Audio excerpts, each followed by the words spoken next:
I was 68 when it happened. I lived alone. Small pension. Old apartment. No debts before this.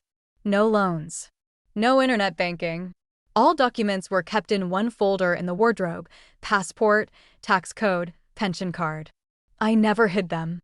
I never thought I had to. My grandson lived with me. His mother left abroad.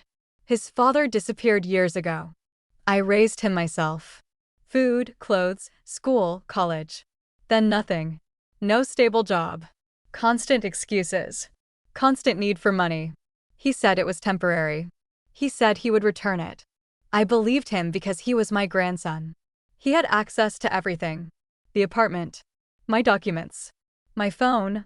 I had no passwords. No locks. I trusted. One day an unknown number called. They said I had an overdue payment. I said it was a mistake. They said it was not. They named the bank. They named the amount. They named the date. A loan.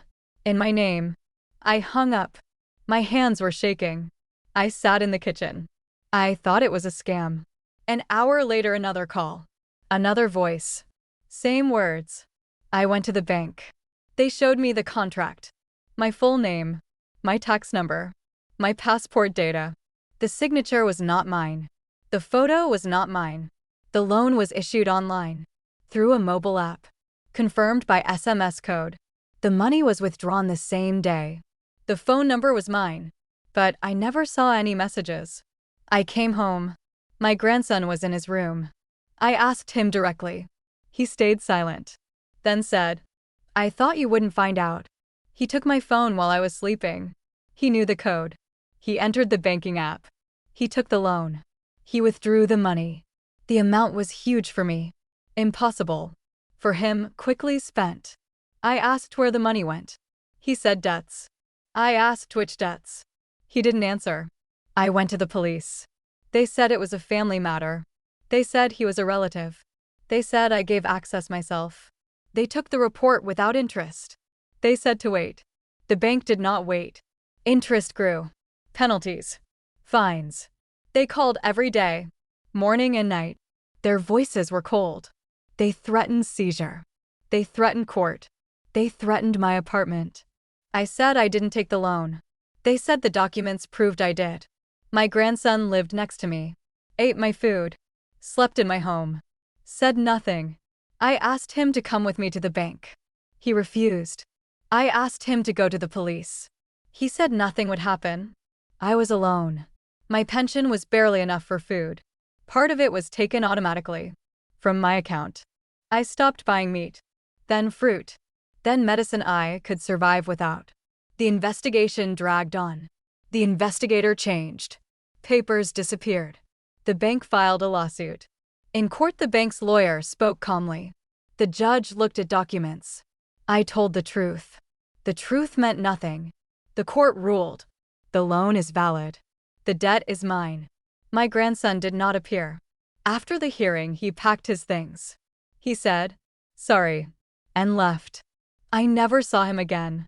Collectors came to my door. They spoke loudly. Neighbors heard everything. I felt shame. Not for the debt. For raising someone who did this. I sold my jewelry. Old pieces. Memories. The money covered a few payments. Then the debt returned. My health collapsed. High blood pressure. Heart problems. An ambulance came twice.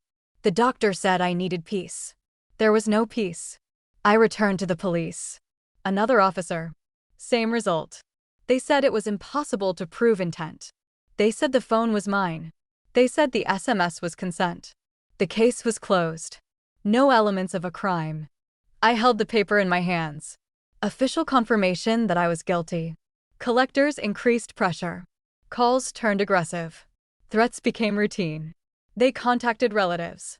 My sister blamed me. She didn't believe my explanation. Everyone trusted documents. No one trusted an old woman. Enforcement officers opened a case. They froze my account. They assessed my property. My apartment became a target. 2 officers came. They listed furniture. Old. Worthless. But it didn't matter. This is procedure, they said.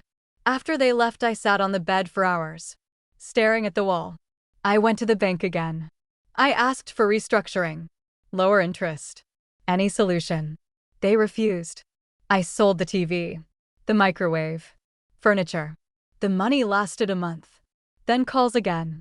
I wrote to my grandson. Short message. No accusations. I asked for help, even partial. No reply. Later, I learned he lived in another city, worked illegally, had other loans. I understood I wasn't the first, just the easiest. Because I was family. Because I trusted. Because I stayed silent. The police officially closed the file. I started writing everything down. Dates, amounts, names. So something would remain. I aged quickly. My hands shook. Sleep disappeared. I stopped expecting justice. I only wanted the truth to exist. This is how it ended.